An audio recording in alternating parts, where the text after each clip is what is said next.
ჩვენ არ გვაქვს შესვენების ფუფუნება, ამიტომ ვაგრძელებთ ჟურნალისტი სოფო ნიკოლაიშვილი გვეწვია, ქალბატონი სოფიო გამოცდილი ჟურნალისტია. ის იყო სააკაშვილის რეჟიმთან ბრძოლაში ჩართული, ქალი ჟურნალისტი, პრინციპული ადამიანი, უშიშარი, რომელიც დღესაც აგრძელებს ამ ბრძოლას ტელეიმედის პროდიუსერის რანგში. ქალბატონო სოფო, მოგესალმებით უღრმესი პატივისცემით. მადლობა, რომ ხელი მოაწერეთ იმ დოკუმენტს, რომელშიც აღნიშნულია, რომ ჩვენი კომისიის წინაშე განზრახ ცხვახსნა განმარტების მოცემა კითხვებზე პასუხისთვის თავის არიდება, ან კითხვებზე უარი სისხლისამართლებელი წესით ისჯება. თქვენ ამ დოკუმენტს სამდივნოსთან ერთად გაეცანით და შევუდგეთ გასაუბრებას. თავისუფალი თხრობის რეჟიმში გთხოვთ გვიამბოთ, სად ბრძანდებოდით, როდესაც ტელეიმედში სააკაშვილმა გამოაგზავნა და შემოიჭრა სპეცდანიშნულების რაზმი 2007 წლის 7 ნოემბერს და იმ დღის მოვლენებზე რომ გვესაუბროთ, რა ხდებოდა ტელევიზია იმედში, რისი მოწმეც თავად თქვენ ბრძანდებით.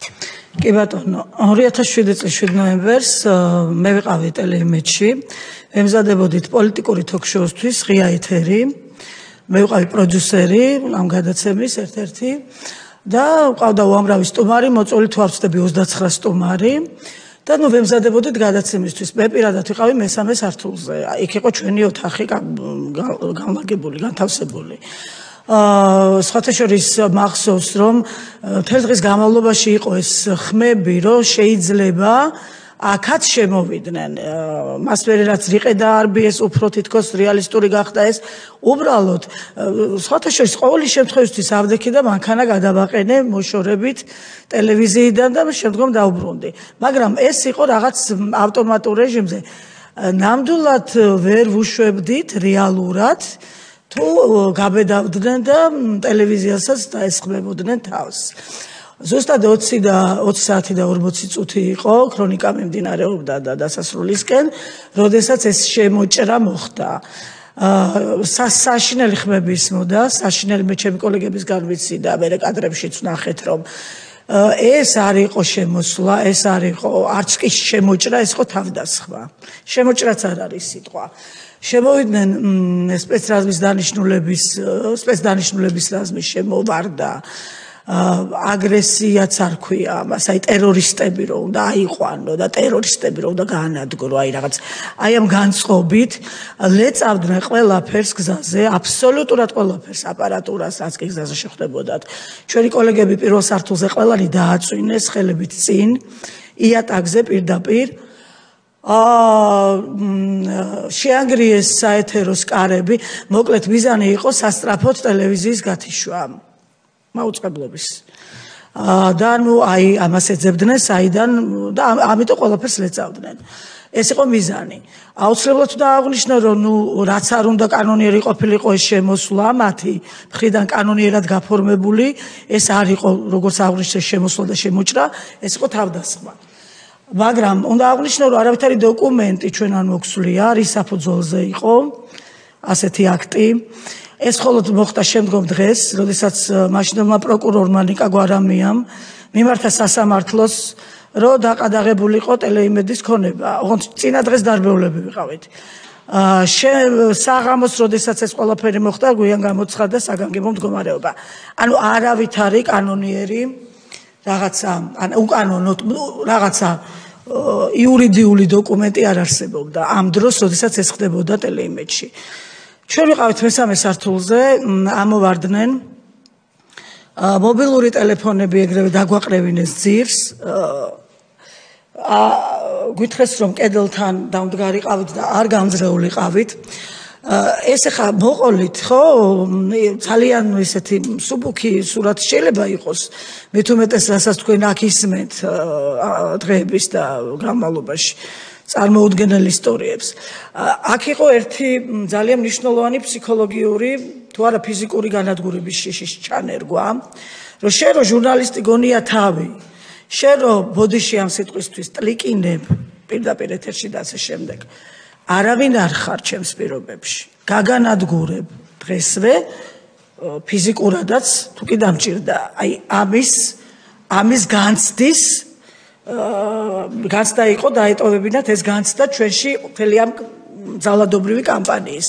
ჩვენ ვიყავით აბსოლუტურად უფლება აყრილები. ერთმანეთთან საუბრის ფაქტიურად უფლებაც არ გქონდა, იმიტომ რომ ჩვენ შორის იდგნენ ნიღბიანი ადამიანები. მე დააღნიშნო, რომ იმედი გაივსო აბსოლუტურად გაუგება, ყველანაირი ჯურის ადამიანით ყოველას ნიღბები ეკეთა. ეს არ იყო მხოლოდ სპეცდანიშნულების რაზმი. აქ იყვნენ სამხედრო ფორმიანებიც, ჯისიანებიც, მოკლედ სოდიკუდი არ ვიცი, ყველა თანამდებობის თუ რაღაც რანგის ადამიანი იყო შემოსული. ეს გაგრძელდა რამდენიმე ხანს, შემდეგ დაგვამწკრივეს. აი გინახიათ ხო ფაშისტური გერმანიის რეჟიმში რაღაც მწკრივად კონცლაგერებში ესე რომ დააყენებენ. დაგვამწკრივეს, ეს იყო მკაცრად გაკონტროლებული, რომ ამ მწკრივს არ უნდა გავცდენოდით. ჩამოგვიყვანეს კიბეებიდან, იქ რაღაც გარკვეული დრო ქვემოთ ვიყავით, არ ვიცოდით რა გველოდა, არ ვიცოდით სად როგორ და გამოგვიშვეს ლიუბლიანას ქუჩიდან. მანამდე ჩაკეტილი იყო იმედი. დავინახეთ იმედის დაცვის თანამშრომლები წილზე მოთ შიშვლები როგორ ეყარნენ მიწაზე. აქ პირველ სართულზე თანამშრომლებს იარაღსაც უმიზნებდნენ, ყუმბარტყორცნებიც ეკეთათ სამხედრო ფორმიანებს და ლიუბლიანას ქუჩაზე რომ გამოვედით, აქ დაიწყო ყველაფერი ჩვენთვის პირადად, იმიტომ რომ ძალიან მემცნაურა უკვე ბრუნდებოდა და საოცრად ჩახერგილი იყო ეს ქუჩა სასწრაფოს მანქანებით, უამრავი სასწრაფოს მანქანა იყო და ფიქრობდი რომ რა საჭიროა ეს მანქანები თითქოს და ფიზიკურად გადავრჩით. დავიძარით ტყეპარკისკენ დიღმის და ერთად მივდივართ ამ გუნდის წევრ გადაცემის წამყვანები, პროდიუსერები ასევე რამდენიმე ადამიანი, ბევრი ვიყავით.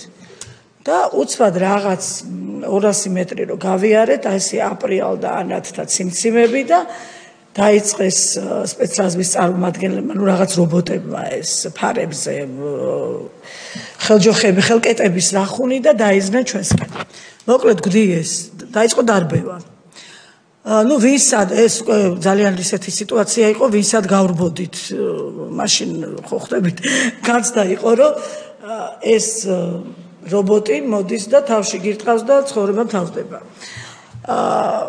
შემდეგ დავინახეთ ჩემი მეუღლე და ინგა გრიგოლია, რომლებიც ინგას ფილტვის ოპერაცია ქონდა და ვერს უთქავდა და ირაკლი ინგას მიათრევდა, ასე ვთქვათ და გაიქცნენ ტყეებისკენ, ტყისკენ.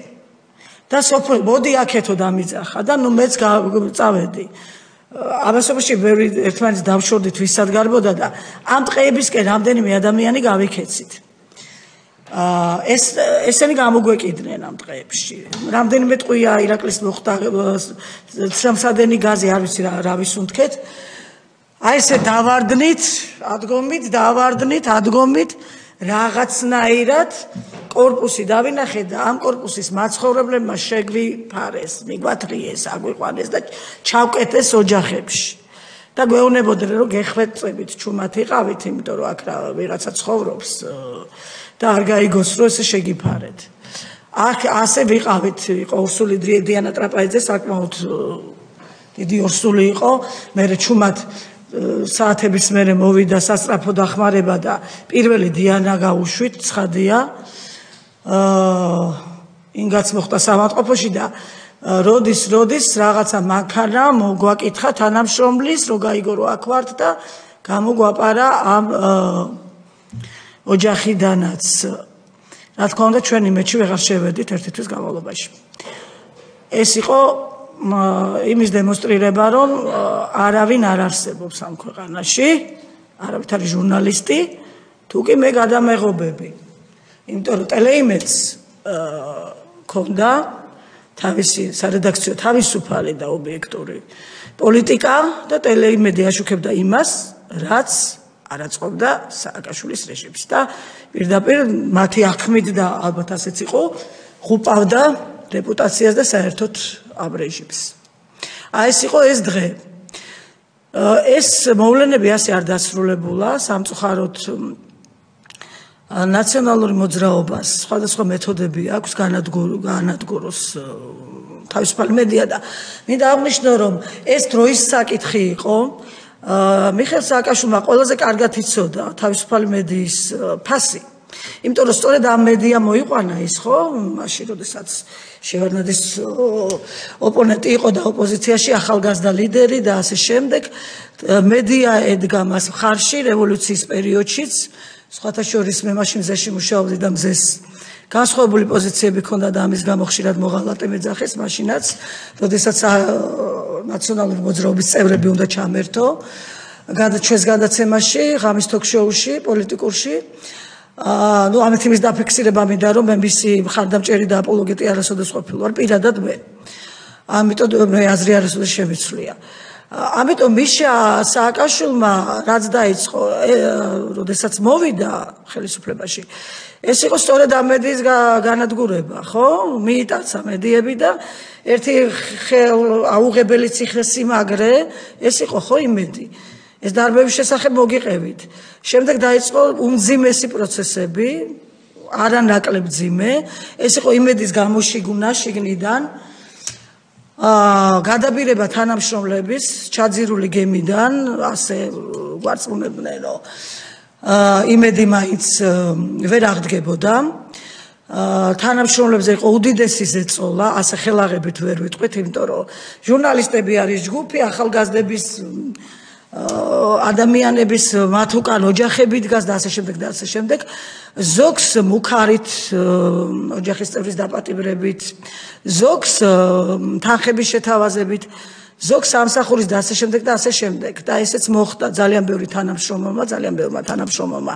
იმედი დატოვა და შემდგომ თუ არა მეორე დღეს ძალიან ახლო დღეებში ვიხილეთ ნაციონალური მოძრაობის კუთვნილ რუსთავიორზე ეს ადამიანები და გამოიშიგნა ნუ რამდენიმე თანამშრომელი დარჩა ამას მოყვა ბადრი პატარკაციშვილის ცნობილი გაყალბებული ჩანაწერები ძალიან რთული იყო იმაზეც არ არის დავიჯერეთ თუ არა ეს ძალიან რთულია მორალურად ამას როცა მოულოდნელად ამ ჩანაწერების შესახებ მე პირადად არაფერი არ ვიცოდი საერთოდ არსებობის შემდეგ სხვადასხვა ვერსია ვრცელდებოდა უბრალოდ პირდაპირ ეთერში ვიხილეთ ისაც ვიხილეთ და ძალიან რთული მორალური მდგომარეობა შეგვექმნა თითოეულ ჟურნალისტს რომელიც იმედში ბოლომდე ვაპირებდით და დავჭით კიდევაც და მეორე დღეს და იმ დღეებშიც არც ერთი პოლიტიკოსი არ მოდიოდა გადაცემებში იმიტომ რომ იყო ეს პასუხი რა ბადრის ხوار გავაправებ აი ესეთი ფეიქ ძალადობრივი და ეს გარემოს შექმნეს და მოხდა იმედი საბოლოოდ განადგურება და საბოლოოდ უკვე მიტაცება რა თქმა უნდა იცით რომ ოჯახს წაართვეს და ესე იყო ეს ქალბატონო სოფო ძალიან მნიშვნელოვანი ინფორმაცია მოგვაწოდეთ თუ შეიძლება შეგეკითხებით თქვენ ძანეთ რომ ძალადობრივი განწყობის ჩანერგვა ცადეს აი პირველივე შემოსვლის აი ოთახში როცა გიბძანეს რომ კედელთან დადექით ჟურნალისტებიო და შემდეგ იყო მუქარები ზოგს ფული შესთავაზეს ზოგს ოჯახის წევრის განადგურებით ემუქრებოდნენ რომ თქვენ შემთხვევაში თუ იყო ამგვარი და რა იყო თქვენი პასუხი იმიტომ რომ თქვენ უკვე თქვით რომ ვინც დავრჩით მაინცო და საზოგადოება მესიცის მაგრამ ვინც არ იცის მისთვის რომ განუმარტოთ რა იყო თქვენი პასუხი და როგორ გააგრძელეთ შემდეგ თქვენ მუშაობა ჩემთან კონტაქტზე გამოვიდა ერთ-ერთი პიროვნება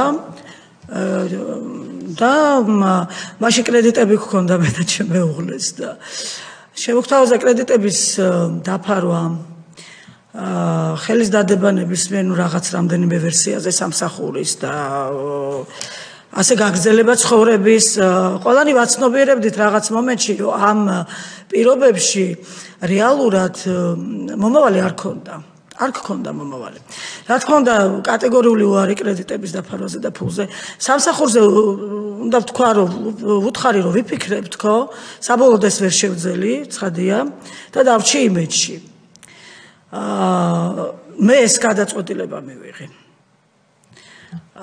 სხვა გადაწყვეტილება. სხვა გადაწყვეტილება მიიღო. აი სხვების მაგივრად ახლა ჩვენ ვერ ვისაუბრებთ, მაგრამ თქვენთვის როგორ არის ცნობილი, რომ ესე ვთქვათ, ყველა მუქარის გამო შეშინდა და წავიდა, თუ იყვნენ ჟურნალისტები, ვიზეც გაჭრა მაგალითად კრედიტის დაფარვის შეთავაზება? იცით რა, მე არ მიყვარს ვარაუდებით და ჭურვებით საუბარი. ეს იყო ისეთი რთული პროცესი, იქ ადამიანები ერთმანეთს არ უყვებოდნენ, ვინ მიდიოდა, ვინ მოდიოდა. შიშიც იყო, სინდისის კენჯნაც იყო, მაგალითად ხო არ წახვალ ხო იქნები და არა საწავალ და მეორე დღეს დაინახავდი რომ მიყავს რაღაცა საინფორმაციო სიტყვაზე. ანუ ესე ერთმანეთში ამ ინფორმაციის გაცვლა არ ხდებოდა. რა თქმა უნდა. ეს არ იყო ეს ღია პროცესი, ეს იყო საოცრად დაფარული პროცესი. უბრალოდ ყველამ დაახლოებით, ხო იცით როგორც მე გამოჟონვა ჭოლის დონეზე და ასე შემდეგ. ეს ინფორმაცია ასე გვაქვს და მე მაქვს, იმიტომ რომ პირადად ჩემთანაც ქონდათ კომუნიკაცია და ამ ნაწილში რო არ ვიტყუები, ამის დასტური ეს არის ზუსტად, რომ პირადად ჩემზეც პირველ წყარო ხართ. რა თქმა უნდა. ვინც თქვენ გესაუბრათ, ის ხელისუფლების სახელით გესაუბრათ თუ პირადი ინიციატივით? პირადით როგორ მესაუბრებოდა ახლა თალეჯიბიდან ვერ დამიფარავდა ის ადამიანი, ხო კრედიტს? როგორც მოგზავნილი, ასე როგორც გამოგზავნილი შუამავალი ინსტრუმენტი, ესე ვთქვათ, რომელმაც ეს წინადადება მოიტანა ჩემამდე და შემდეგ წაიღებდა უკან. და ალბათ ასეთი ან სხვა იყოს ხვეწა. ცხადია, ეძებდნენ ადამიანებს, ვისაც ვისთან მიესვლებოდა. ვისაც ვისთან ახლა პირადად სააკაშვილი და მერაბიშვილი არ აწარმოებდნენ ამ მოლაპარაკებებს, ხო? და იცით როგორ იყო, ვიღაცამ შეიძლება ისარგებლა კიდეც, იხეირა კიდეც. თუმცა იმდენად რთული და მძიმე სიტუაცია იყო, რომ აქ გქონდა მომავალი, ან იყავი მტერი. არ საერთოდ არ ქონდა მომავალი, არ შემოსავალი და არაფერი და მოკლედ ვინც ყველა მოიქცა ისე როგორც მოიქცა. ზოგმა იხეირა, ზოგს შეეშინდა და ზოგმა ჩაყოლას ჩათრებას ჩაყოლა ამჯობინა და ასე შემდეგ. და აი თქვენ რომელმაც უარით გაისტუმრეთ შუამავალი, კრედიტები არ დააფარინეთ ხელისუფლებას რაღაცის სანაცვლოდ და ბოლომდე იმედს უერთგულეთ, დღესაც იმედზე მუშაობთ. როგორ გაიარეთ ეს ურთულესი გზა, რა იყო შემდეგ? ძალიან რთული იყო შემდეგ. გავიარეთ, აი როგორ გითხრათ, აი ფსიქოლოგიური ტანჯვა ერქვა ამ ყველაფერს რა. არეული იყო ტყუილმართალი ერთმანეთში აბსოლუტურად იმ პერიოდში. შემდეგ ის იყო, რომ აი ამ იმედის შენარჩუნებაზე იყო ბრძოლა, რომ ვითომ თანამშრომლებზე გადაფორმდებოდა წილი, რაღაც არაფერი ეს არ გამოვიდა. მე გითხარით ბადრი პატარკაციშვილის ჩანაწერების შემდეგ წარმოუდგენელი გახდა მუშაობა, იმიტომ რომ რესპონდენტებიც არ მოდიოდნენ.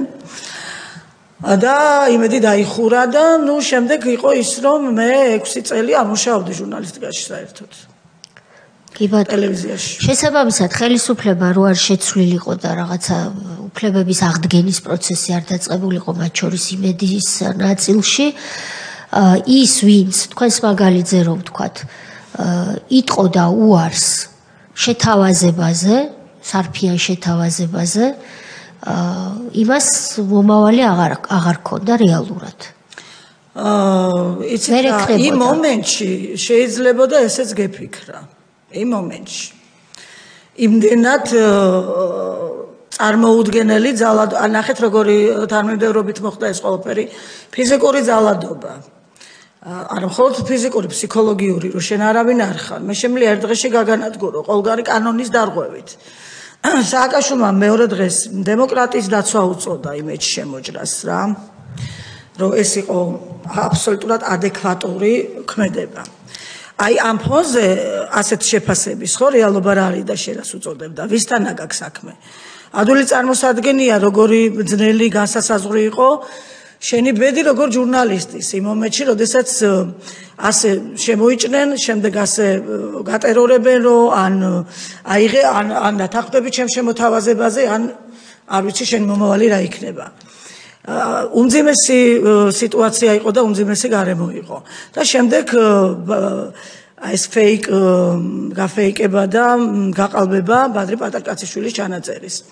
რომელსაც საერთოდ ბოლო მოგვიღო მორალურად, იმიტომ რომ ბრძოლას ყოველთვის აზრი აქვს, როდესაც რაღაცა გაქვს უკან, როდესაც რაღაცით შეიარაღებული ხარ და ეს იყო საბოლოო დარტყმა, რომ იმედი გაანადგურეს ფაქტიურად რა. ხო, ანუ ეს განცდა იყო, ეს შეტევები იყო ჟურნალისტებზე ყველა მხრივ. აი ესე იჯდნენ ალბათ კაბინეტებში და აი ამ გეგმებს იმუშავებდნენ სხვადასხვა სახის. გასაგებია. და ეს იყო ძალიან ტრაგიკული, ყველაზე რბილად რომ ვთქვათ, ჩვენთვის ტრაგიკული.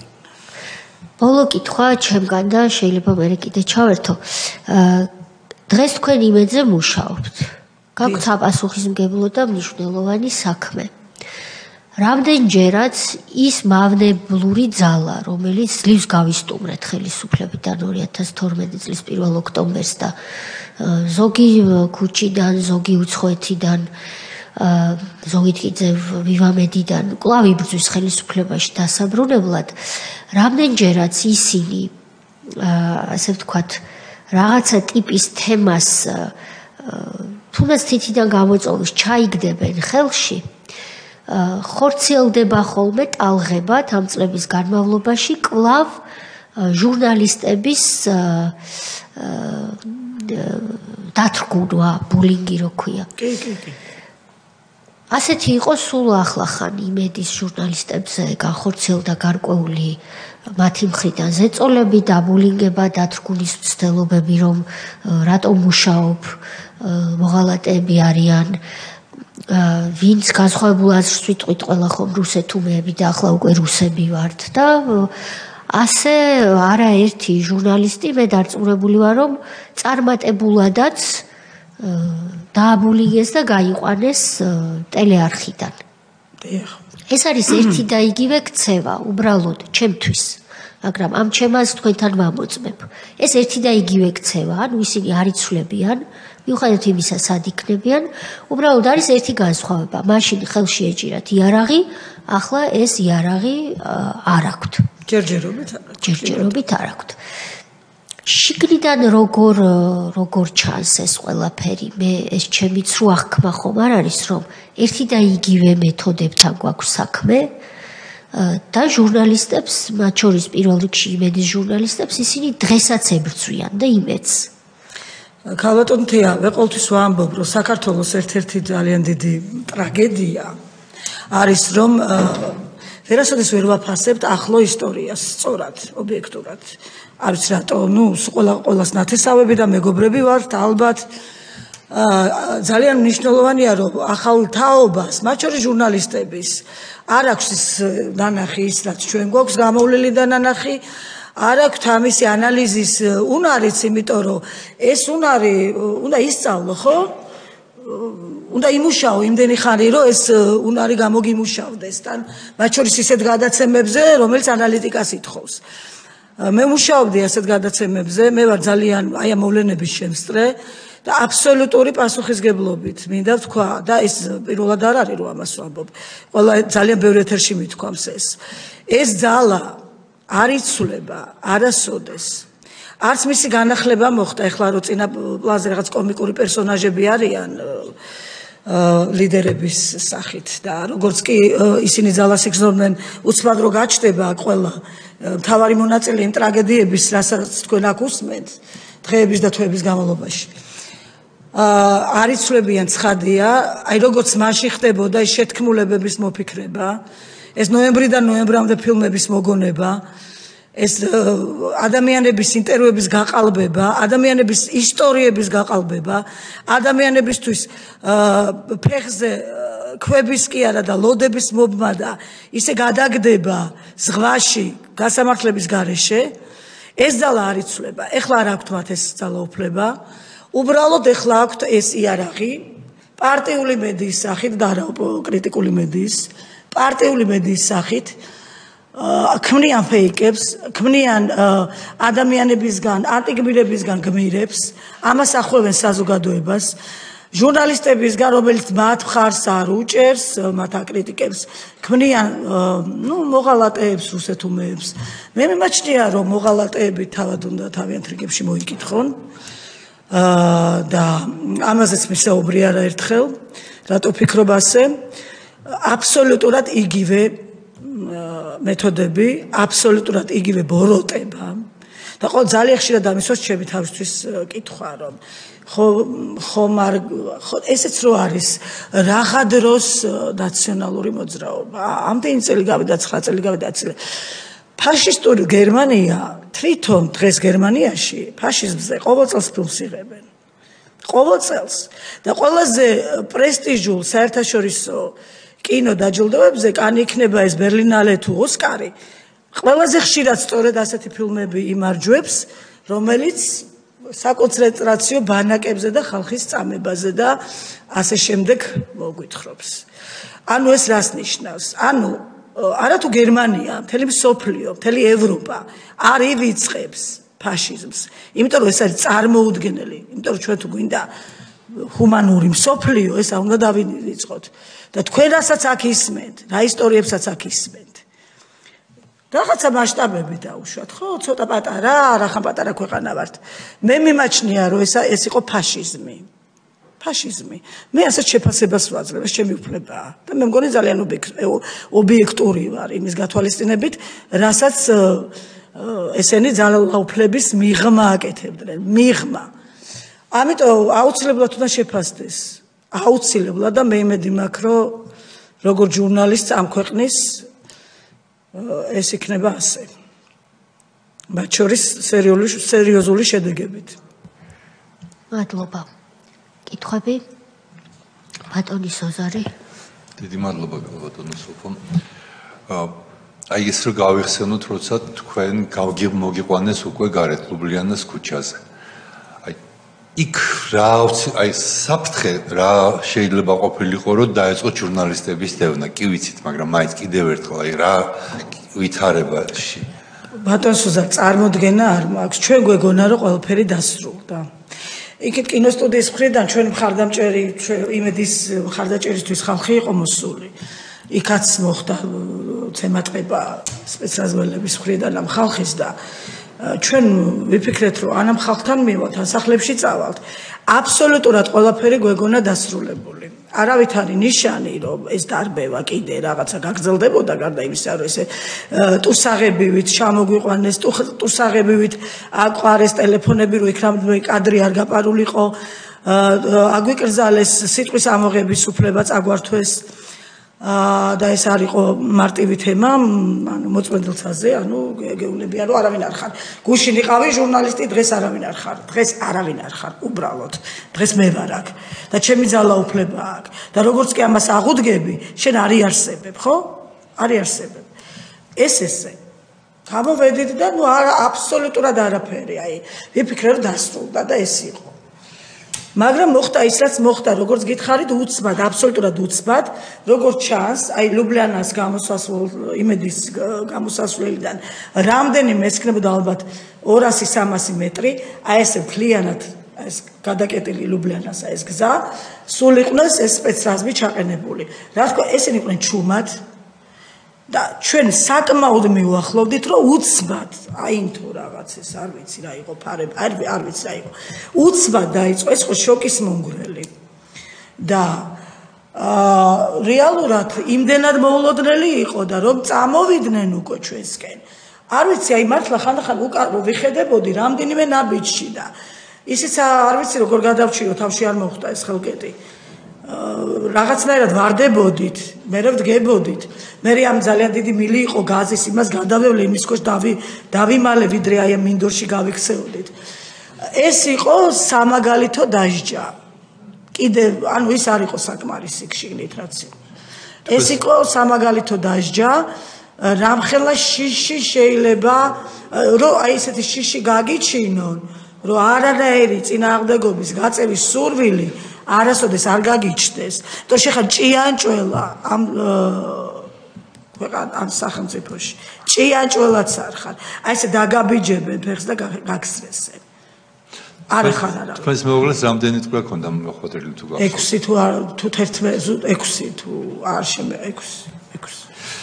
და მე ჩვენ ისეთ როგორ არც დაგვითვლია მართალი ის 6-იც იყო რაღაც უბრალოდ ზემოდან რაც ეცვა იმის რაღაც ამომდინარე რაც იგრძნო ჩვენ მერე რო ავედით ამ ხალხმა რო შეგვიფარა დიდი მადლობა მათ ამისთვის ერთი корпуსი ეხლაც დგას იქ როდიღმის ტყე პარკში გვასმევდნენ კომპოტებს მოვიწამლეთ ამ გაზისგან და ნუ ამ გაზს საერთოდ აღარ ვთვლი იმიტომ რომ იქ ვიხჩობოდით თუ არ ვიხჩობოდით ეს ამას აღარ ვთვლი არაფრად ეს თვითონ ეს შიშის დანერგვის სპეცოპერაცია იყო რა მე მიგვირს რომ საერთოდ ცოცხლები როგორ გადავრჩით არ ვიცი და ეს შიშის დანერგვა იყო ამის მიზანი მე იყო აი როგორ თქვა კორექტული სიტყვით აი ეს გამოშიგნა ძალიან მიჭირს რა იყო ეს იმედის გამოშიგნა განადგურება უკვე მორალურად ჟურნალისტების და საბოლოოდ გითხარით უკვე იმედის ფლობელის გაყალბებული ჩანაწერი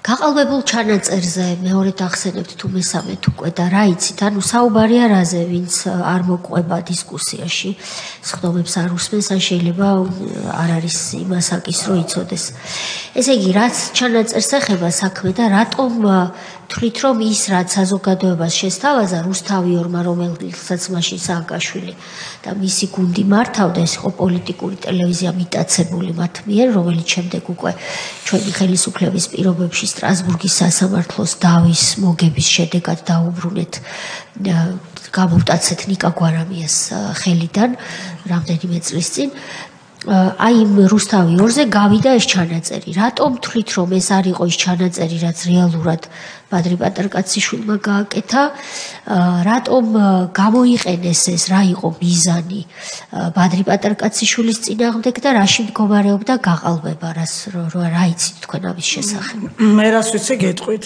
ვიდრე ეს ჩანაწერი გავიდოდა რუსთავიორს ეთერით ამ ჩანაწერის შესახებ ფაქტობრივად ძალიან ბევრმა არ ვიცოდით საერთოდ მე პირადად არ ვიცოდი რომ ჩანაწერი არსებობდა გავიდა ის რაც ყველამ ნახეთ და ეს იყო უმძიმესი იმიტომ რომ არ იყო ეს მარტივი მოსასვლელი იქ რაღაცა კვლელობებზე იყო საუბარი და შემდგომ უკვე თვეების შემდეგ კი არა და საკმაოდ ერთი წლის თუ არ ვცდები გაზეთებშიც დაიბეჭდა სრული ვერსია ამ ჩანაწერების და მე პირადად წავიკითხე ეს სრული ვერსია რომელიც იყო აბსოლუტურად განსხვავებული აბსოლუტურად სწორედ ის მაკომპრომენტირებელი ფრაზები ის მომენტები რაც ამ ჩანაწერში იყო საერთოდ არ იყო იქ ასე ეს იყო აბსოლუტურად სხვა დიალოგი, აბსოლუტურად თვისობრივად განსხვავებული სახის. იმედის მესაკუთრე ბადრი პატარკაციშვილსა და სააკაშვილის ხელისუფლების მაღალჩინოსა ერეკლე კოდუას შორის. ამაზეა საუბარი. დაჭრეს რომ ბადრი პატარკაციშვილის ასე ჭორაობით, ბოდიში შეგაწყვეტინეთ. ვიცოდი რომ ეს ჩანაწერი ჩამოიტანა კოდუამ. Onda ჭორაობა იყო აი ვიღაცა რო გეტყვის, კოლეგა რო გეტყვის, აი მე ვიცი რომ ესე იყო, მე ვიცი რომ კოდუამ ჩამოიტანა. აბსოლუტურად არ ვიცოდი ეს ჩანაწერი როგორ მოხდა სააკაშვილის რეჟიმის ხელში. ესე ჭორაობით თუ რაც არის, ვიცოდი რომ ჩამოიტანა კოდუა. მე მეტი სხვა არაფერი ამ დროს არ ვიცოდი. მე ერთადერთი რაც ვიცოდი რომ იმედში თითქოს შემდეგ როგორც ჩვენ აგვიხსნეს და გიორგისთანაც ჰქონდა კომუნიკაცია თარგამაძესთან ვეკითხებოდით ხო რაღაცეებს ანუ ამასთან დაკავშირებით მე როგორც მითხრეს და მე როგორც ვიცი ჩვენ ველოდებოდით სხვა ჩანაწერს რომელიც მოვიდა ისეთი ხარისხით რომელიც ვერ გაუშვა ტელეიმედმა მე ასე მითხრეს მათ შორის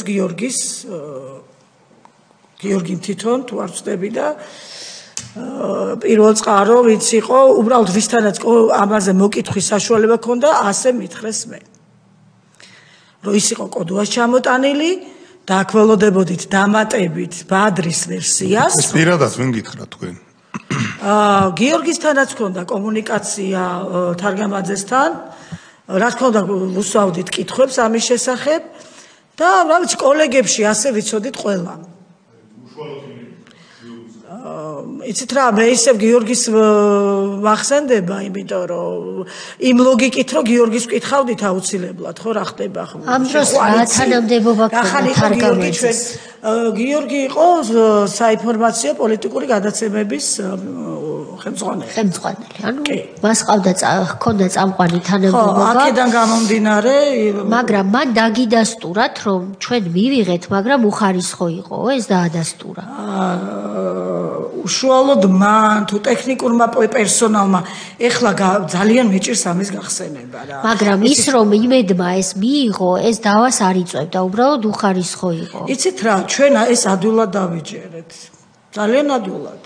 გასაგებია, კი ბატონო. იმიტომ რომ ესე არ არის, ჩვენ ძალიან შეკრული გუნდი ვიყავით, ძალიან პატივსცემდით გიორგი თარგამაძეს როგორც პროფესიონალს და ჩვენ კოლეგას და ძალიან კარგი ურთიერთობები გქონდა. ჩვენ ეს ძალიან მარტივად დავიჯერეთ და რომ არ დაგიმალოთ, დღემდე კითხვები მაქვს მართლაც მე არაფერი არ ვიცი დღემდე. სინამდვილეში ის რასაც ჩვენი დამფუძნებელი თქვენს გარდა ვინ ესწრებოდა კიდე შეგიძლიათ დაასახელოთ ვინც მოისმინა თქვენს გარდა რომ ტექნიკური ხარვეზი ჰქონდა სახელები და გვარები რო გითხრათ აი ძალიან იცით როგორ არის ახლა იმ გადაცემებზე ჩვენ ცალკე რედაქცია ვიყავით მაინც ცალკე მუშაობდით და რა ვიცი ესე გამიჭირდება ჩემს გარდა ვინ მოისმინა შეიძლება ჩემ მეუღლე დავასახელო იმიტომ რომ მაშინ თარგამაძესთან მუშაობდა ირაკლი მოსეშვილი ეს ნამდვილად შემიძლია დავასახელო და ირაკლიმაც ასე იცის და ირაკლისგანაც მათ შორის ხშირად მსმენია ეს ვერსია რომ იკითხებოდნენ რა ვიცი ლევან ვეფხვაძე რომელიც იყო პროდიუსერი მაშინ დროების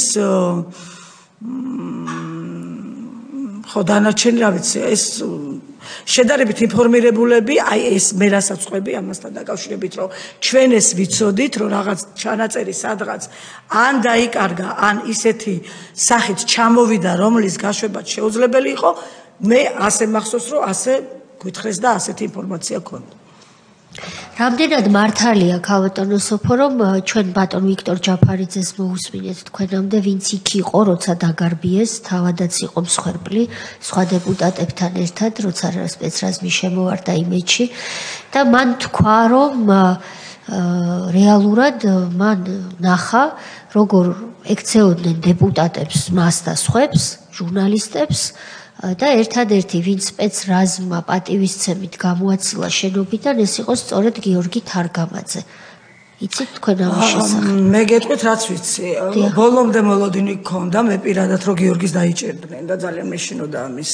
მე უკვე გითხარით რომ ძალიან პატივისცემდით და შეკრული გუნდი ვიყავით. დიახ.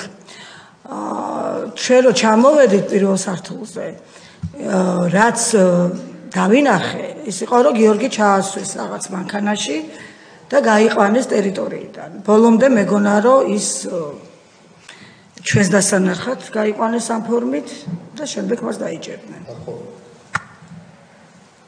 გასაგებია. რა ფორმით ეს შეურაცხყოფა? მანქანაში ჩასვეს და გაიყვანეს ტერიტორიას თქვენ დაგენახათ რომ გაიყვანეს. და გაიყვანეს არა გუდანისკენ, საპატიმროსკენ, ნამდვილად არ ვიცი, რომ ჩვენ წავედით ლიუბლიანას ქუჩისკენ და მე ის მოხდა რაც მოხდა. ხო, ну ჩვენ ვიხილეთ ასე საზოგადოება, ჩვენ ვიჯაჭვული ვიყავით, თქვენს მეტი ჩვენ არავის არ უყურებდით, ვინც 2023 წლის 23 ნოემბრიდან სრულ უიმედობაში ცხოვრობდით და ბევრს რო ლაპარაკობს ზოგი დღეს იმაზე, რომ ემიგრაციაში თურმე ყველა ქართველი სააკაშვილს უჭერდა და უჭერს მხარს. ჩვენ ბევრი ვიყავით მაშინ, მათ შორის მეც, ვინც გიორგობის დღიდანვე 2003 წლის რევოლუციის, ვარდების ეგრეთ წოდებული რევოლუციის დღიდან სრულმა უიმედობამ შეგვიპყრო, რომ იმის გამო, რომ გქონდა განცდა, რომ ჩვენ სამშობლოს დაეპატრონა შეშლილი მავნებელი ბოროტი ძალა. რომელიც ხვის ჭკუაზე დადიოდა, რომლისთვისაც ქართველის ღირსება, უფლებები და მე მაშინ მუშაობდი ადამიანის უფლებათა ევროპულ სასამართლოში 10 წელი ვემსახურე იმ სასამართლოს და შემეძლო დღეს აქ კი არ მჯდარიყავ ისევ იქ მემუშავა საპენსიო ასაკამდე და ჩვენიერ დღეს სრულიად ახალგაზრდა ასაკში გადავდექი და დავბრუნდი და დავდექი ქუჩაში. რომ ეს ადამიანი ერთ დღეს აღმოჩენილიყო, ხა მაშინ ვერ ვივარაუდებდი ვივამეთში, მაგრამ ყოველ შემთხვევაში თავისუფლების აღკვეთის ადგილას. რომ არა ბიძინა ივანიშვილი ეს ჩვენი ინდივიდუალური ძალისხმევები და ბევრი ადამიანის უბედურებას წაიღებდა ისტორიის წყალი ისე რომ შედეგი ამას არ მოყვებოდა.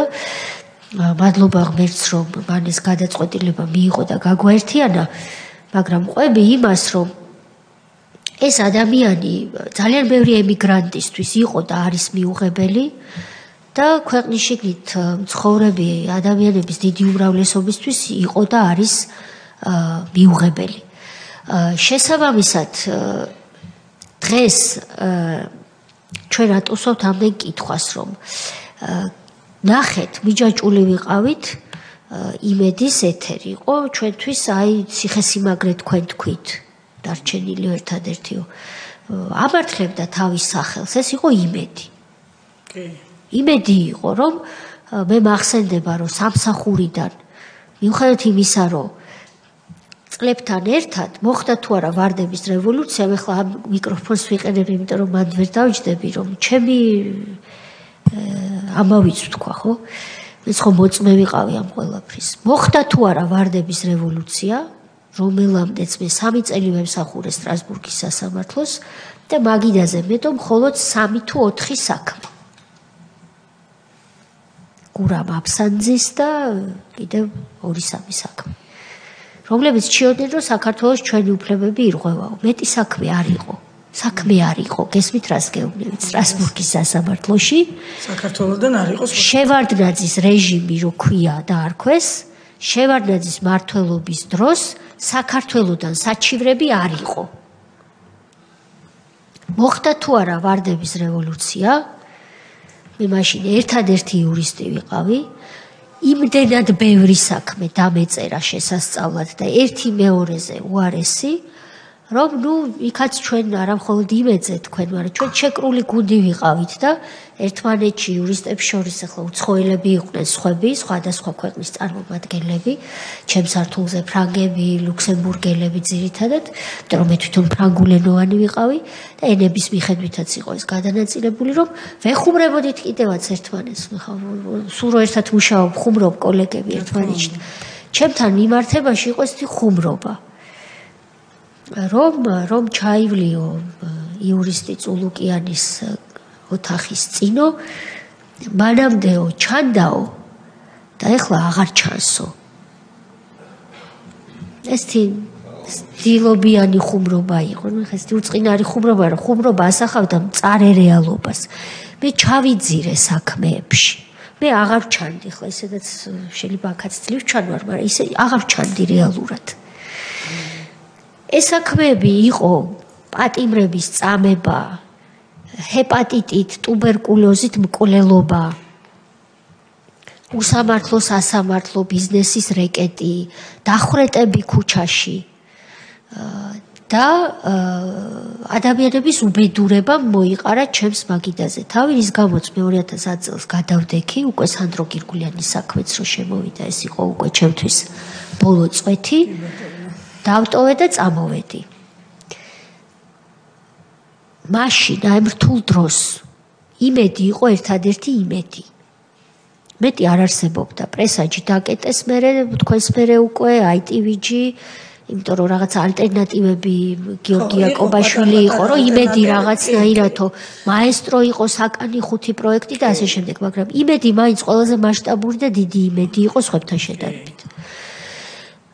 ეს როდესაც მოკლეს, მაშინ ჩვენნაირ ადამიანებში მოკლეს თითქმის ბოლო იმედი, როდესაც თქვენთან შემოიჭრნენ და დაგარბიეს. ამას ჩვენ ღია ეთერში უყურეთ ევროპიდან.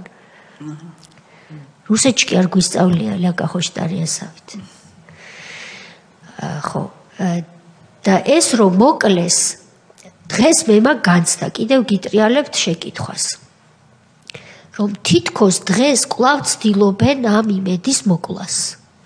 ეს ჩემი რაღაცნაირი ემოციური აღქმა ძველი ტრამვიდან გამომდინარე, თუ თქვენ ამას გრძნობთ, ბულინგი, გამოშიგნის მცდელობები, რა ხდება დღეს, როგორ იგერიებთ ამ ყველაფერს? დღეს იგივე ხდება აბსოლუტურად, უბრალოდ უკვე ვთქვით, რომ ახლა საშუალებები არა აქვთ, ნახეთ იმედი დღესაც მიაჩნიათ ყველაზე დიდ საფრთხეთ და ყოველ შემთხვევაში იმის გარანტიად, რომ ხელისუფლებაში იმედის პირობებში ძალიან რთულად დაბრუნდებიან.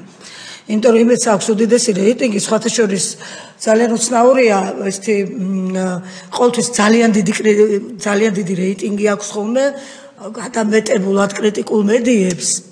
იმედი ინარჩუნებს ობიექტურობას და ბალანსს და შესაბამისად უცნაურია რომ ამ ხელანდობა აქვს მოსახლეობის უზარმაზარი რეიტინგი აქვს მე აქედან გამომდინარე ვთვლი რომ შესაბამისად ნაციონალურ მოძრაობას საერთოდ არ უჭერს მოსახლეობის თუნდაც ის რაოდენობა მხარს რომელსაც ისინი რაღაცნაირად არჩევნებზე ცდილობენ რომ მიიღონ მოკლედ იმედს აქვს უდიდესი რეიტინგი და გავლენა და ნაციონალური მოძრაობა ამის შენაერთებით ცხადია იმედს უდიდეს საფრთხეთ მიიჩნევენ დღესაც იმიტომ რომ რაც არ უნდა ფეიქ კამპანია წამოიწყონ ან შექმნან მოდელირებული ქრონიკასავით მოდელირებული ნიუსები აქ არის იმედი რომელიც ამას ამხელს ამიტომ ეს ჯაჭვი რომელზეც მე უკვე მოვყევი რა ჯაჭვებით ახერხებდნენ ისინი მიზნის მიღწევას ეს ჯაჭვი არ გამოდის აქ ყოველთვის ხერხდება იმედის მხრიდან მხილება.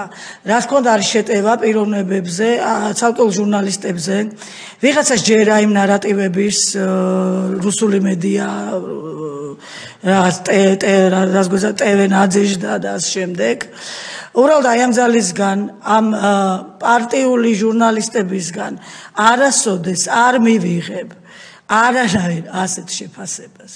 იმიტომ რომ მე ვთვლი რომ ეს ძალა არის სახიფათო საქართველოს სახელმწიფოებრიობისთვის და ის ჟურნალისტები ეს მათი არჩევანია ხო მე არ ვერევი არავის არჩევანში ის ჟურნალისტები არიან სწორედ არასწორ გზაზე არასწორ მხარეს ეს არის ჩემი შეხედულება მაგრამ ყოველს ასეთი ის არა აქვს ხო გამოცდილება ანალიზი დაუშვათ მე მოვლენები მახსოვს და მხოლოდ ფაქტები მაძლევს ამის თქვის საშუალებას რომ ეს ძალა არ იცვლება ეხლა რანაირად იცვლება იგივე შეტევებია ხო იმედის მიკროფონზე შეტევა არ არის ადამიანის უფლების შელახვა არ არის და დანარჩენი ყველაფერი შეტევაა ეს აი ტყუილმართალის არევა, ეს ორმაგი სტანდარტი, რომელიც ყველაზე მძიმესენია დღეს ჩვენ საზოგადოებაში.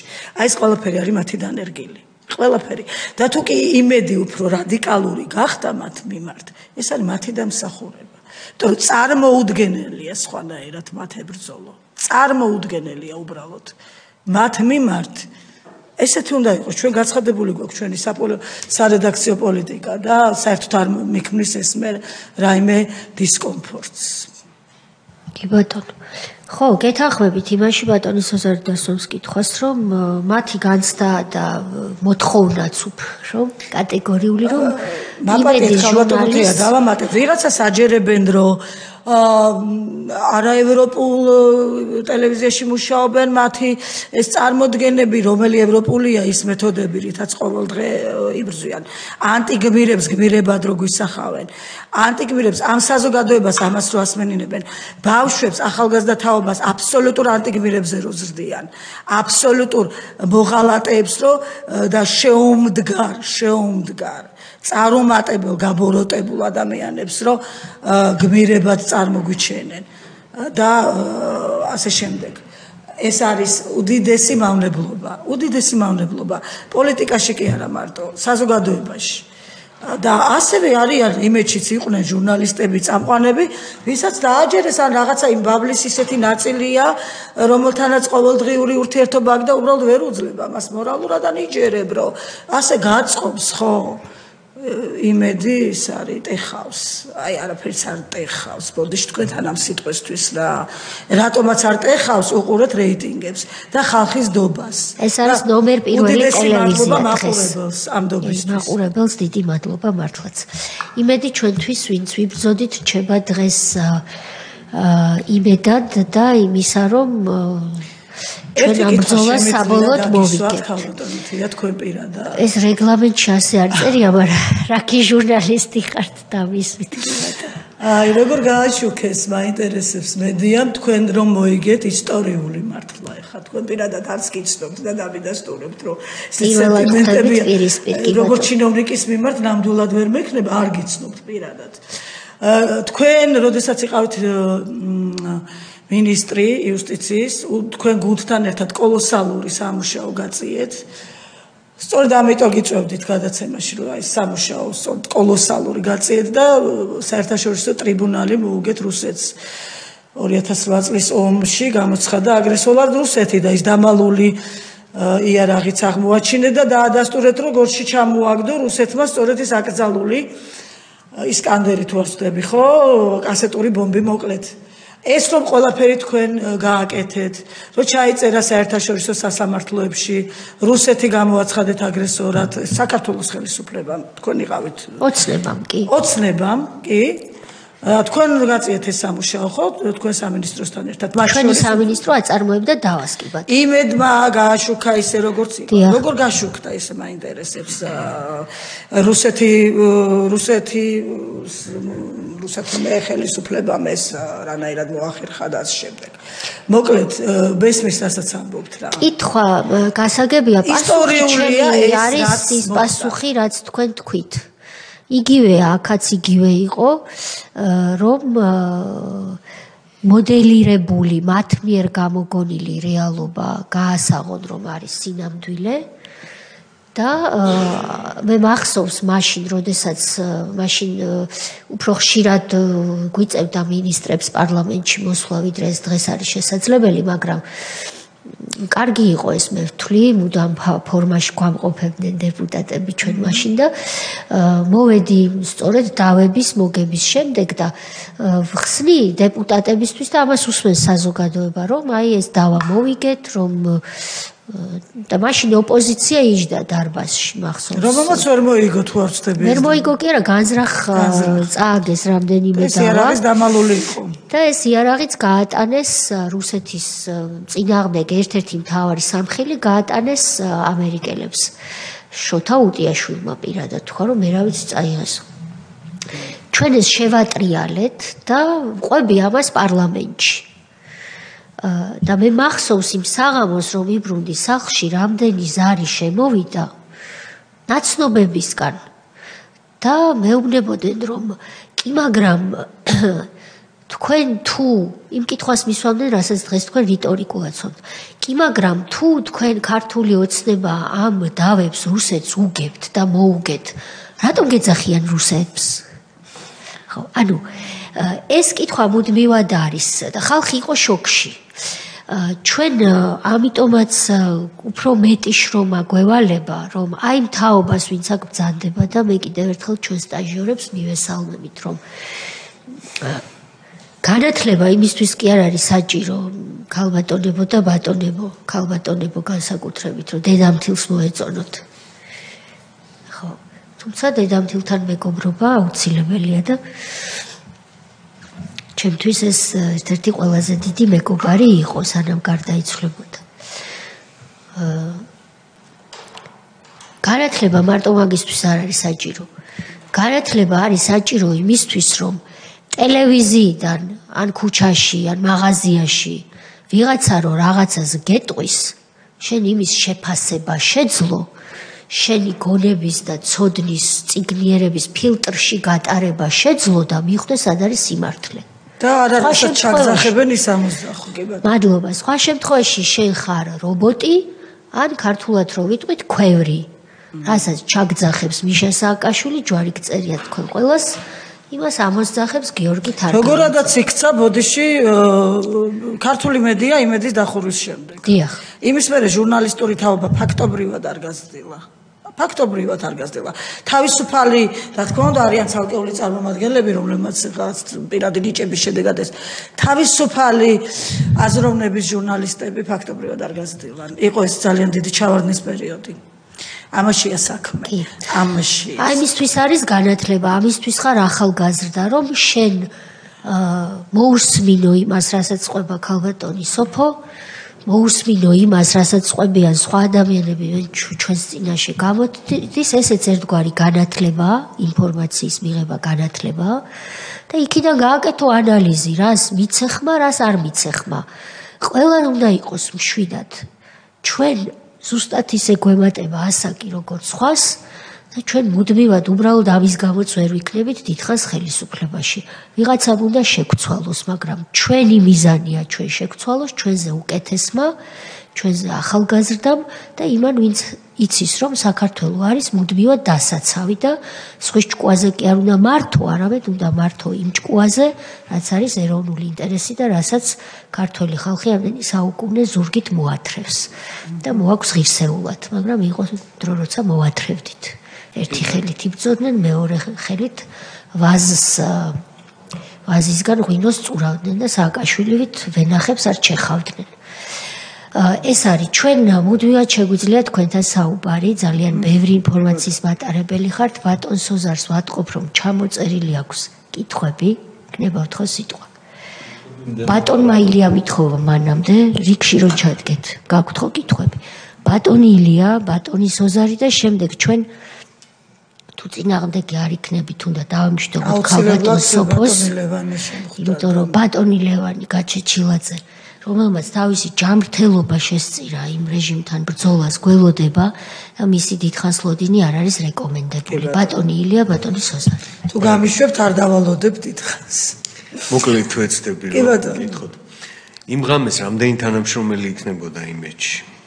და ძალიან ბევრი ვიყავით. ესე ციფრობრივად არ ვიცი როგორ გითხრათ, 200 კაცი მაინც ალბათ 300 ალბათ. 200. ნუ ყოველ შემთხვევაში იმ კორპუსში ცენტრალურში 200 კაცამდე ვიქნებოდით. აი ესე რა 150-200 ცოტა მიჯერს მაგის თქვა ეხლა მე, იმიტომ თავის ტექნიკური პერსონალია. ჩვენ თითქმის ყველას აღნიშნავს იმას, რომ დილიდან ჰქონდათ მოლოდინი იმისი, რომ დარბევა იქნებოდა. ესე ჭორის დონეზე, ხო? არა, მნიშვნელობა თქვენს ინსტიტუტს წახვედით, მანქანა კი ბატონო. გადააყენეთ სხვა ადგილას, მაგრამ ეს მოლოდინი არსებობდა. ეს მოლოდინი ალბათ მარტო თქვენ არ ჰქონდათ, ყველა 200-ვე თანამშრომელს ჰქონდა ერთნაირად, მაგრამ რაღაცა იმედი მათ აჩერებდათ იქ თავიანთ პასუხისმგებლობა სამსახურის მიმართ, ქვეყნის მიმართ და იმ საქმის მიმართ, რა საქმესაც ალბათ აკეთებდით იმ მომენტში. და 200 თანამშრომელი ბოლომდე დარჩა. არა, არ ვიცი, ვერ გეტყვით. რაღაცები წავიდნენ, შეიძლება რაღაც მოჩნენ მუშაობას და წავიდნენ. ეს ესე მარტივად და ესე გამიჯნულად არ არის, ხო, პროცესი იყო. ვიღაცა მორჩა მუშაობას წავიდა. არა, რა თქმა უნდა, ვინც მორჩა ვიღაცა შეიძლება ესე ვერ გეტყვით. ბოლომდე დარჩა, უმრავლესობა ვისაც ჰქონდა საქმე, ვიყავით იქ. ვისაც გადაცემა იმედის მოდიში, ღია ეთერი იწყებოდა თუ არ ვცდებით 11 საათზე, ეთერი და ჩვენ ვამზადებდით ამ გადაცემას, ველოდებოდით. სტუმრები უკვე მოსულები იყვნენ. აი როგორ წარმოგედგინათ თქვენს წარმოდგენაში? განსაკუთრებით ალბათ ვინც უფრო მენეჯმენტის პასუხისმგებლობით იყო. ის მოლოდინი, რა მოლოდინის დარბევას ჰქონდა, აი ამ დარბევის მერე როგორ გაგრძელდებოდა და რეალობასთან რამდენად განსხვავებული აღმოჩნდა ეს ყველაფერი. არა, ის მოლოდინი რომ დარბევა იქნებოდა მესმის რომ გქონდათ, მაგრამ მიუხედავად ამისა, მაინც თქვენ სხვათა შორის დარბევის მოლოდინი მაინც არ ჩვენ მაქსიმუმ ქონდა მოლოდინი რომ შემოვლენ. სხვადასხვა ფორმები ხო არსებობს, შემოსვლა ერთია, ეხლა რომ შეიძლება შეხვიდე, რაღაც წარადგინო, ამად ამის საფუძველზე, მე შემოვედი შენთან, გთხოვ რომ მაუწყებლობა დროებით გაჩვენო რაღაც. მოკლედ ყველაზე ჩვენს წარმოდგენაში გქონდა ასეთი შემოსვლის, მიუხედავად იმისა, რომ რიყეზე ვნახეთ ეს კადრები, ხო? მაინც ვერ წარმოგვედგინა რომ ტელევიზიაში ამას გამედავდნენ ხო ტელევიზიაზე თავდასხმა სხვა ფენომენია აბსოლუტურად რა აბსოლუტურად ეს არის რაღაცა ანუ ეს არის აბსოლუტური თავდასხმა მართლაც ყველაზე დემოკრატიული ინსტიტუტზე ხო და ამას წესით ყველა გონიერი ხელისუფლება უნდა მოერიდოს მაგრამ ეხლა ვიზე ვსაუბრობთ ანუ ესეთი მოლოდინი არ გქონდა რა თქმა უნდა გქონდა შიში იმ რიყის კადრების მერე რომ ძალიან ძიმე ძალასთან გქონდა საქმე მაგრამ ყოველ შემთხვევაში ჟურნალისტები ტელევიზია ასეთი მოლოდინი არ გქონდა მას მერე რაც ეს ჩვენ გადავიტანეთ და ეს იყო ყისიერი შოკის ეფექტი აი როგორ გითხრათ მოწმენდილ ცაზე ჩვეულებრივი საქართველოს მოქალაქე ხარ შეიძლება არაჩვეულებრივი მაგრამ ხარ მოქალაქე რაღაცას აშუქებ და მეორე წუთას ხვდები რომ შეიძლება არავინ არ იყოს საერთოდ თუ გქონდათ იმედი რამე საერთაშორისო ჟურნალისტური ორგანიზაციების ან დიპლომატების რომ მაინც ესეთ დარბევას ისინი არ დაუშვებდნენ ან უფრო აგრესიულად დაიცავდნენ თქვენს პოზიციას ან უფრო გვერდში დაგიდგებოდნენ აი მაგალითად ბატონი ვიქტორი და ის დეპუტატები რომ მოვიდნენ იმედში იმ დარბების მერე ზუსტად ხაზი გაუშვა ბატონო ვიქტორმა რომ იქ მისვლაც ემსახურებოდა რომ აი ჩვენ აქ ვართ დეპუტატები ვართ მაინც რაღაცა იმუნიტეტის მეტი დაცვის ისა აქვს დეპუტატს და ესეც იმედი იყო რომ ესეთი დარბევა არ იქნებოდა მაგრამ მიუხედავად ამისა მაინც მოხდა ეს ყველაფერი იმედი მაშინ ნიუსკორპთან თანამშრომლობდა ამერიკული კომპანია მოგეხსენებათ და მართალი გითხრათ იმ მომენტებში ვისი იმედი გქონდა ამას ვერ ვფიქრობდით მომავალში რაღაცა იმედები ცხადია გქონდა ხო როდესაც შენ ასეთ მდგომარეობაში ხარ ყოველთვის გინდა რომ იმედი გქონდეს სხვათა შორის ძალიან უცნაურია მაშინდელი ელჩები და ევროკავშირის წარმომადგენელი მაღალჩინოსნები არ ვიცი საერთოდ აღშფოთებით თუ შემოიფარგლებოდნენ გახსოვთ ვინმეს ესეთი წარეჩარებები როგორც დღეს ხდება და დღეს ატომღაც პირდაპირ ისეთი უცნაური წარმოუდგენელი ჩარევები ხდება ხო ესეც ძალიან უცნაურია ხო და უკვე შეფასებები ამასთან დაკავშირებით გვაქვს აღარ გადავუხავთ ემას რაღაც რა თქმა უნდა რაღაც იმედები გქონდა მაგრამ საბოლოო ჯამში ეს იმედები ყველა უძლური აღმოჩნდა ამ რეჟიმის წინააღმდეგ მოკლედ რო ვთქვათ რა ჩვენ ხვდებოდით ამერიკულ წარმომადგენლობასაც ჩვენი რას გეუბნებოდნენ ესე რომ მოლაპარაკებები ექნებოდათ რომ განცხადებებს გააკეთებდნენ საერთაშორისო არენაზე რომ რაღაცას ეცდებოდნენ წილების ეს ჩვენი ნიუსკორპის ლუის რობერტსონი ამას თქვენ გეუბნებოდნენ თუ რეალურად ამას აკეთებდნენ ცხადია კონტაქტებს ამყარებდნენ კიდეც ცხადია ამყარებდნენ კიდეც კონტაქტებს უბრალოდ ეს კონტაქტები რამდენად ის იყო რა ქვია შველოდათ თუ რამდენად შედეგიანი გამოჩნდა ეს საბოლოოდ ყველაფერი რა ანუ რეალურად აი ამ თემებზე ფაქტი არის ის რომ აბსოლუტურად რასაც რა მიზანიც ჰქონდა მიხეილ სააკაშვილის ხელისუფლებას ის შეასრულა მას ეშინოდა აქციების და რევოლუციების იმიტომ რომ თითო რევოლუციით მოვიდა და პარლამენტი გადაისროლა ქუთაისში რო აქ აღარ ყოფილიყო პარლამენტის წინ აქციები გახსოვთ ეს მას ეშინოდა თავისუფალი მედიის და ასე ნაბიჯ განადგურა ეს მედია უბრალოდ იმედთან ეს ვერ მოახერხა ხავერდოვნად რაღაცა ვარდებით და ყვავილებით და ტიტებით ეს მოახერხა ხელკეტებით ყველანაირი დაუწერელი კანონებით ერთ რამს კიდე გითხავთ თქვენ ხაზი გაუშვით რომ თქვენ მანამდე იყავით მზეში და იქაც ოპოზიციური პოზიცია გქონდათ რაღაცა ток-შოუ გქონდათ მზეს გქონდა ასეთი პოზიცია პოლიტიკურად რომ რევოლუცია იყო საფრთხე სისხლის დაღურის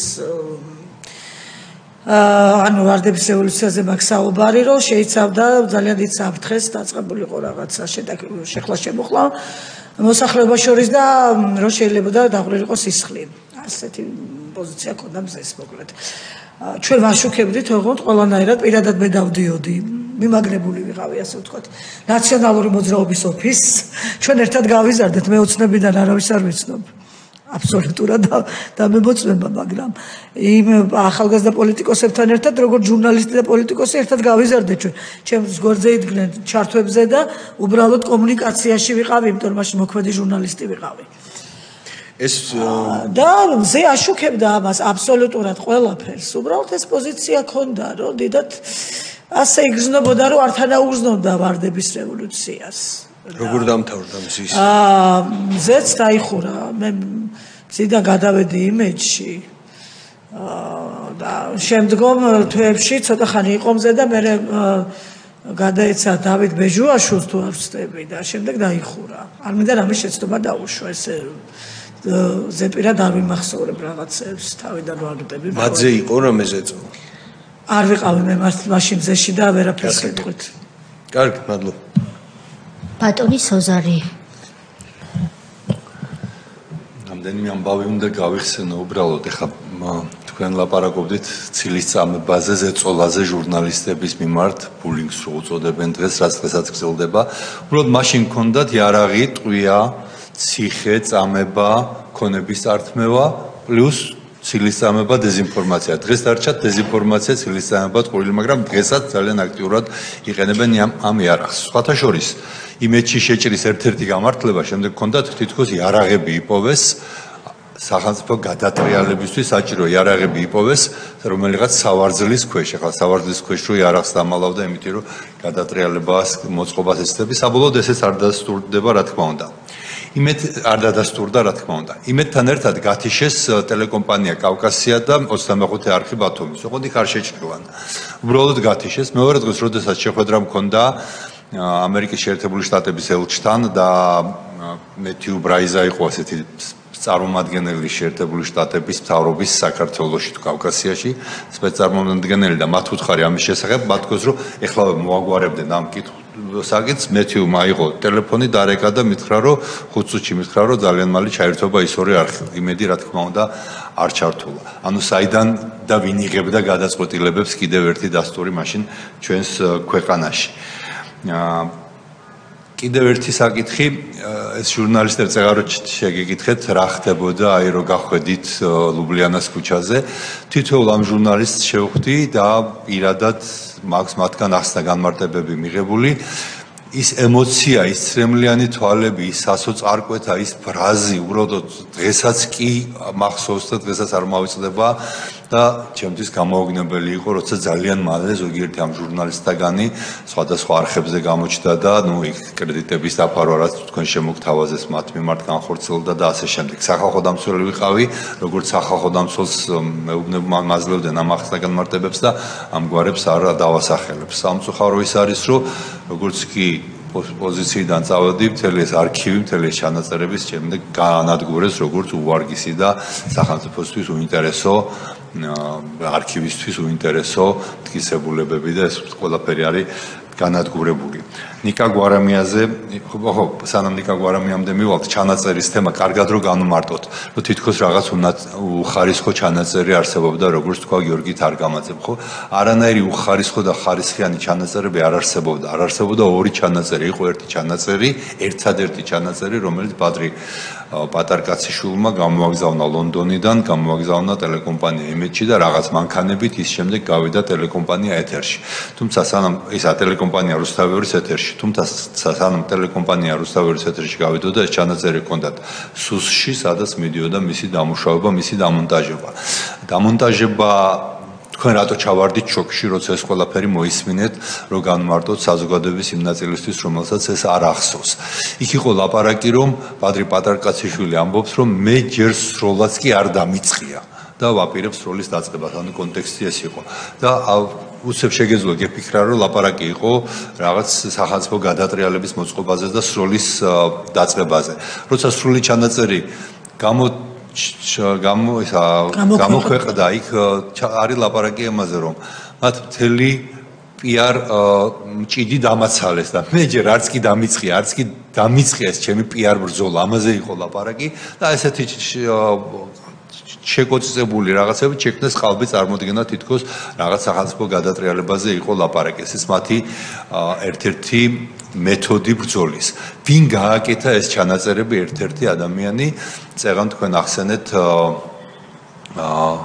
ნიკა გვარამია ძლივს გამოვტაცეს რუსთავი ხელდანო ქალბატონმა თეატრულკიანმა თქვა ნიკა გვარამია რომელიც აყალბებდა და უკანა რიცხვით ქმნიდა დოკუმენტებს რომლითაც უნდა გამართლებულიყო წინა დღეს უკვე მომხდარი შეჭრა იმედში დარბევა და ჟურნალისტების ცემა ჟურნალისტებზე სროლა რეზინის წყვილების და განადგურება ამ ქონების არამხოლოდ ამას აკეთებდა ნიკა გვარამია ამ ყალბ დოკუმენტებს ქმნია და არამედ შემდეგ იყო ასევე ყალბი პროდიუსერი გენერალური პროკურორის მოადგილე რომელიც იყო პროდიუსერი ფილმისა ნოემბრიდან ნოემბრამდე ეს იყო სრულ სიყალბეზე აგებული ფილმი რომელიც მიზანი იყო როგორ გაემართლებინათ ის სიზასტიკე ის უკანონობა რომელიც 7 ნოემბერს იყო და ამის შემდეგ ეს ადამიანი მოგვეუვლინა რაღაც PR მენეჯერად და ისა ტელემენეჯერად და რაღაც ჟურნალისტიკის ქურუმად ეს ერთი კიდევ რაც მინდოდა მეთქვა ერთი ასევე აუცილებლად უნდა ვახსენო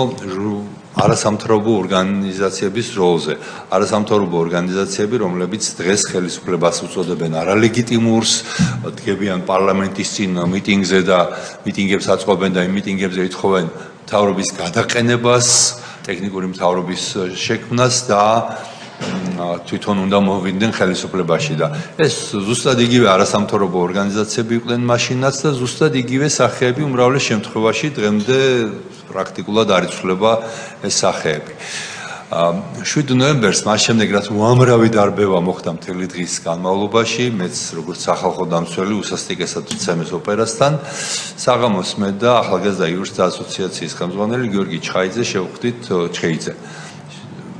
შევხვდით მაშინ ბრიტანეთის ელჩი იყო დონალდ მაკლარენი ლაპარაკობთ სწორედ იმ მასზე რაც ხდება ბოდა მთელი დღის განმავლობაში და ამ დროს ვიგებთ რომ იწყება იმედში შეჭრა სასწრაფოდ დავტოვეთ შეხვედრა წამოვედით ჩემთან ოფისში რატომ მოვედით ოფისში იმიტომ რომ იქ იყვნენ ამ დროს არასამთავრობო ორგანიზაციები შეკრებილი რომლებიც ქმნიდნენ მორიგ მანიფესტს თუ რაღაცა დეკლარაციას დღის შეფასების და რამდენიმე საათი მსჯელობენ აქ თვითონ სიტყვას არჩევენ და წონაინია რომ რამე ისეთი არ შეეშალოთ. მე ვებნები რომ ეხლა მანიფესტების წერის დრო არ არის, ეხლა ჩვენ უნდა მივიდეთ იმედთან და ადგილზე გავაპროტესტოთ. რაც ხდება, მოწმეები მაინც ვიქნებით, რაც ხდება, ხო? არასამთავრობო ორგანიზაციები ხართ ვოჩდოგები და უნდა დააფიქსიროთ. სამარისებური სიჩუმე და არც ერთი მათგანი არ განზრეულა ადგილიდან გიორგი ჩხეიძე რომელიც იყო ჩემთან ერთად გამომყვა მივედით იმედთან ალყა შემორტყმული მთლიანად იმედი და ვითხოვრო შეგვიშვან ну რა თქმა უნდა არ შეგვიშვეს და არათუ არ შეგვიშვეს არამედ დაიწყეს იქ იაირ წინაღები ეკეთათ ამ სპეცრაზმელებს დაიწყეს იმედის მიმართულებით ამ გაზის ხუმბარების სროლა ითქვა რომ თქვით რომ მოიწამლეთ და ვეღარ სუნთქავდით მე ეს იყო ჩემთვის იმ დღეს მე-6 ან მე-7 მოწამლა იმდენად მძიმედ გავხდი იქაც ჩვეულებრივად დგება გაზი საიდანაც ისვრიან არა მხოლოდ იქ სადაც ესვრიან და იქ ძღოლს რო არ გამოვიყვანე გონებას კარგავდი უკვე მაგრამ იმის თქმა მინდა რომ არასამთავრობო ორგანიზაციების არც ერთ წარმომადგენელს აი არც კი უცდია რომ მივიდნენ ტელეკომპანია იმედში მოხდა შეჭრა სპეცრაზმით და არც ერთ მათგანს ხმა არ ამოუღია არ წამოსულან მეორე დღეს შეიძლება რაღაც განცხადებები გააკეთეს მაგრამ იმ დღეს არც ერთ არაფერი არ გაუკეთებიათ ეს უბრალოდ ისტორიისთვის რაც ხდებოდა და როგორი სიტუაციებიც იყო მაშინ ქვეყანაში რომ იცოდეს ჩვენმა მსმენელმა კი ბატონო რაღაცა დიდად ხომეც ვერ ვიხსენებ აქტივობას და მადლობა რომ დააზუსტეთ ჩანაწერებს უნდა მადლობა ქალბატონო სოფო კიდევ ერთხელ გიდასტურებთ პატივისცემას ჟურნალისტობა თუ რეალურად აკეთებ ახარ ამ პროფესიაში ურთულესი საქმეა მით უმეტეს როდესაც ქალი ჟურნალისტი ხარ და მადლობა ყველა იმ ჟურნალისტური და მოქალაქეობრივი ბრძოლისთვის რაშიც თქვენ მონაწილეობა მიგიღიათ მადლობა მომბრძანებისთვის ნახვამდის